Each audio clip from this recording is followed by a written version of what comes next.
Pembelajaran mendalam. Sering dengar istilah ini kan? Tapi jujur deh, kadang kedengarannya kok rumit banget ya. Nah, tenang aja. Dalam beberapa menit ke depan, kita akan kupas tuntas kerangka kerja ini, khusus buat Anda, para pendidik hebat di Indonesia, supaya semuanya jadi lebih simpel dan gampang dipraktikkan. Oke, kita mulai dari pertanyaan yang mungkin ada di benak kita semua. Emangnya pembelajaran mendalam atau deep learning ini seribet itu? Kayaknya kok banyak banget aturannya ya? Tapi, apa benar begitu? Yuk, kita cari tahu bareng-bareng. Biar nggak bingung lagi, kita akan bedah semuanya dalam 5 langkah sederhana. Pertama, kita samakan dulu persepsi. Apa sih sebetulnya pembelajaran mendalam itu? Terus kita luruskan miskonsepsi yang sering beredar. Nah, setelah itu baru kita masuk ke intinya, siklus memahami dan mengaplikasikan. Lalu kita ungkap kekuatan sejati dari refleksi, dan terakhir kita lihat tujuan utamanya, menciptakan pembelajar seumur hidup. Siap? Kita masuk bagian pertama, mendefinisikan pembelajaran mendalam. Sebelum kita melangkah lebih jauh, penting banget buat kita sepakat dulu soal dasarnya. Ini bukan sekedar metode atau rumus loh, tapi lebih ke sebuah filosofi. Jadi, poin utamanya adalah lupakan ide kalau ini semacam checklist yang harus dicentang satu persatu. Bayangkan ini seperti siklus spiral. Ada 3 tahap, memahami, mengaplikasikan, merefleksi, yang terus berputar, dan di setiap putarannya pemahaman siswa jadi makin dalam dan makin kuat. Lanjut ke bagian 2, miskonsepsi umum. Nah, setelah tahu definisinya, saatnya kita beres-beres kebingungan. Yuk, kita bongkar mitos-mitos paling umum yang sering banget bikin kita ragu buat menerapkan pembelajaran mendalam ini. Mitos pertama, dan ini yang paling sering bikin kita pusing, katanya, ketiga pengalaman belajar itu, memahami, aplikasi, refleksi, harus selesai dalam 1 kali pertemuan di kelas. Wah, kebayangkan tekanannya. Tapi, apa iya harus begitu? Kenyataannya, sama sekali nggak begitu. Durasinya itu sangat tergantung sama kompleksitas materinya. Contohnya nih, buat pelajaran bahasa Indonesia, materi teks naratif, bisa jadi butuh 5-6 pertemuan cuma buat tahap memahami dan mengaplikasikan aja. Jadi kuncinya adalah fleksibilitas, bukan aturan yang kaku.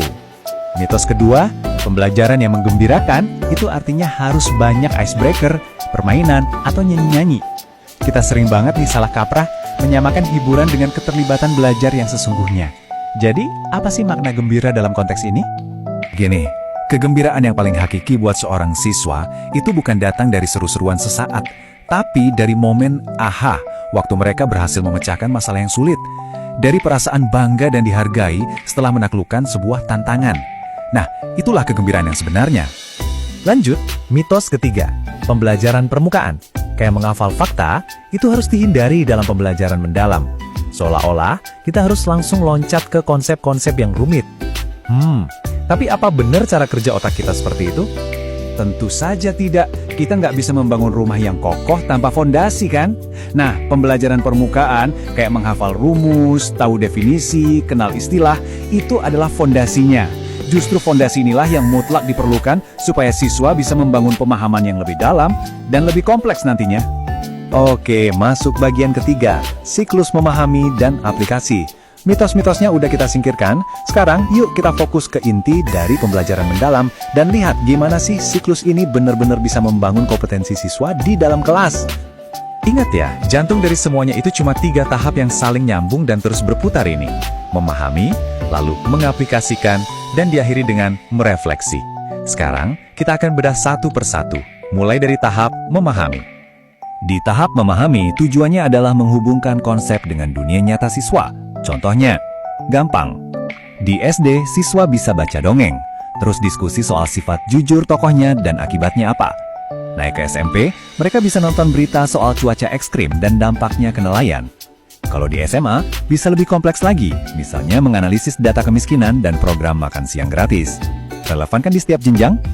Nah, setelah paham, ilmunya nggak boleh cuma berhenti di kepala. Di tahap mengaplikasikan, siswa harus pakai pemahaman itu untuk melakukan sesuatu. Anak SD yang baru belajar pengukuran, misalnya, bisa langsung bikin survei minuman favorit dan menyajikannya dalam diagram batang. Anak SMP bisa mengamati warung di dekat sekolah untuk menjelaskan konsep produksi.